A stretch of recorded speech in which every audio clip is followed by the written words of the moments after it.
Hello friends, welcome to Sri Tamil channel. இன்றைக்கி நம்ம பார்க்க போகிறது ஒரு ஹெல்த்தியான ஈஸியான பிரேக்ஃபாஸ்ட் ரெசிபி. ஒரு டேஸ்டான ஹெல்த்தியான அரிசி ரவை உருண்டை. சுட சுட இந்த அரிசி ரவை உருண்டையும் நல்ல காரசாரமான தக்காளி சட்னியும் அட்டகாசமான காம்பினேஷன். முதல்ல ஒரு கப் அளவுக்கு அரிசி ரவை எடுத்துக்கங்க. இந்த அரிசி ரவை பார்த்திங்கன்னா சூப்பர் மார்க்கெட் மளிகை கடைகளில் கிடைக்கும். இதுக்கு பதிலாக உப்புமா ரவை செய்கிறதுக்கு அரிசியை ஊற வச்சு உடச்சி வச்சுருப்போம் இல்லையா, அதை கூட நீங்கள் பயன்படுத்திக்கலாம்.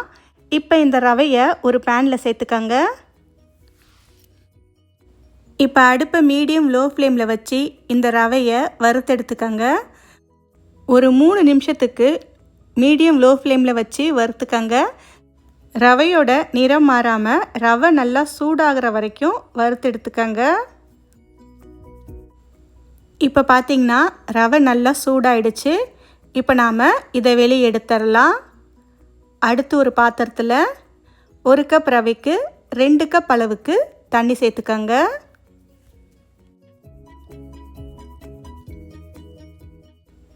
இப்போ இது கூட ஒரு அரை ஸ்பூன் அளவுக்கு உப்பு சேர்த்துக்கங்க.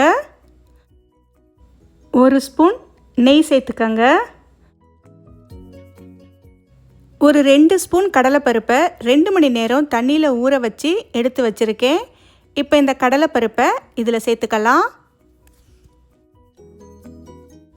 இப்போ அடுப்பை மீடியம் ஃப்ளேமில் வச்சு இந்த தண்ணியை நல்லா கொதிக்க விடுங்க.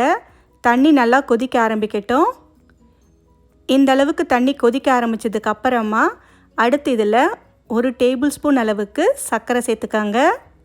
கூடவே ஒரு அரை கப் அளவுக்கு துருவிய தேங்காய் சேர்த்துக்கலாம். இப்போ பார்த்திங்கன்னா தண்ணி நல்லா கொதிக்க ஆரம்பிச்சிடுச்சு. இந்த தண்ணி இந்த அளவுக்கு கொதிக்க ஆரம்பித்ததுக்கு அப்புறமா நாம் வறுத்து வச்ச அரிசி ரவையை சேர்த்துக்கலாம். கட்டி இல்லாமல் நல்லா ஒரு முறை கலந்து விட்டுக்கங்க.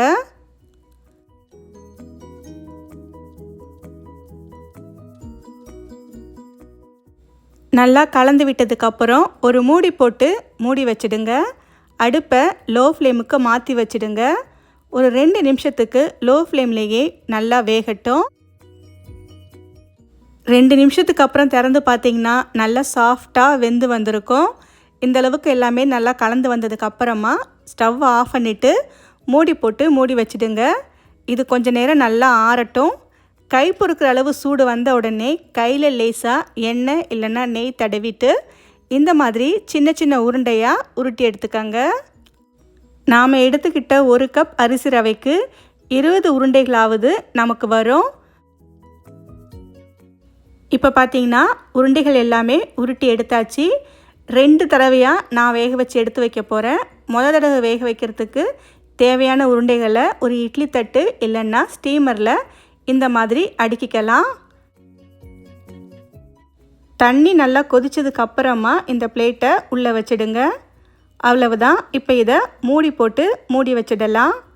மீடியம் ஃப்ளேமில் அதிகபட்சம் ஒரு 6லேருந்து 8 நிமிஷம் வேக வச்சா போதும். 8 நிமிஷத்துக்கு அப்புறம் திறந்து பார்த்தீங்கன்னா சூப்பரான ஹெல்தியான ஒரு அரிசி ரவை உருண்டை ரெடியாக இருக்கும். அவ்வளவுதான் ஃப்ரெண்ட்ஸ். சுட சுட இந்த அரிசி ரவை உருண்டை கூட நல்ல காரசாரமாக கார சட்னி தக்காளி சட்னியோடு சேர்த்து சாப்பிட்டா அட்டகாசமாக இருக்கும். காரமான தேங்காய் சட்னி கூட ரொம்பவே நல்லாயிருக்கும்.